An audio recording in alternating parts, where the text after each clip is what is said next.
dans une forêt épaisse et enchanteresse, où les arbres s'élançaient vers le ciel, et où les fleurs colorées tapissaient le sol, vivait une petite fille aux cheveux dorés, connue sous le nom de Boucle d'Or.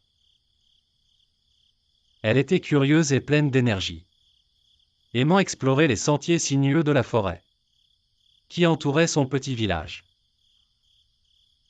Son esprit aventureux l'amenait souvent à s'éloigner, à la recherche de nouvelles découvertes. Un jour, elle se promenait, et aperçut une petite maison nichée au milieu des arbres. La maison semblait paisible et accueillante, avec des fenêtres peintes en bleu, et un jardin rempli de fleurs sauvages. Boucle d'Or, attirée par cette vue, décida d'entrer. À l'intérieur, la maison était chaleureuse et décorée avec goût. Le parfum du porridge flottait dans l'air. Elle n'avait jamais rien vu de tel. Elle se sentait comme dans un rêve. Elle commença à explorer dans la cuisine. Elle remarqua 3 bols de porridge sur la table.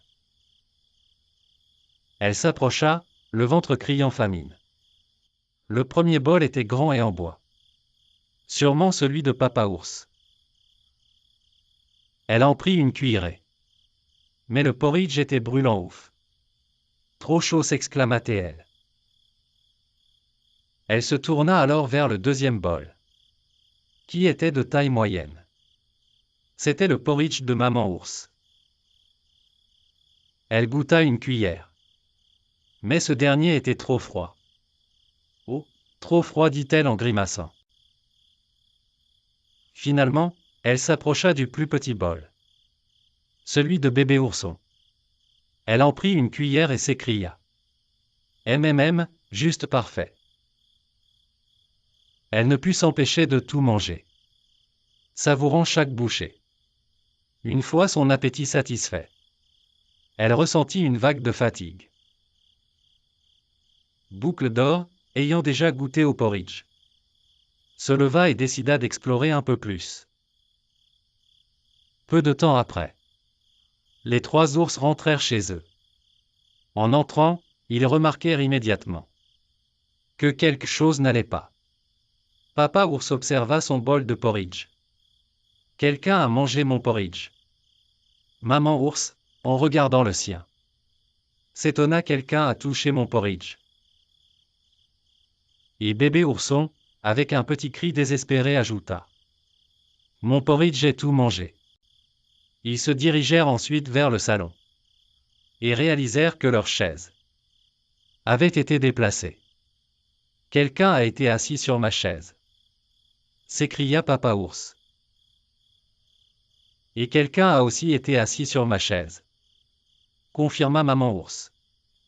Bébé Ourson, un peu en colère, pleura. Ma chaise est cassée. Finalement, ils montèrent à l'étage, où ils trouvèrent la porte du lit de Bébé Ourson ouverte. En voyant la petite fille endormie dans le lit de leur fils, les ours s'arrêtèrent surpris et perplexes. Lorsque Boucle d'Or se réveilla, elle ne comprit pas tout de suite ce qui se passait. Elle ouvrit les yeux et se retrouva face à 3 paires de grands yeux, qui la fixaient avec curiosité et un peu d'inquiétude. Terrifiée, elle sauta hors du lit, et réalisant qu'elle était dans la maison de 3 ours, elle se mit à courir en direction de la sortie.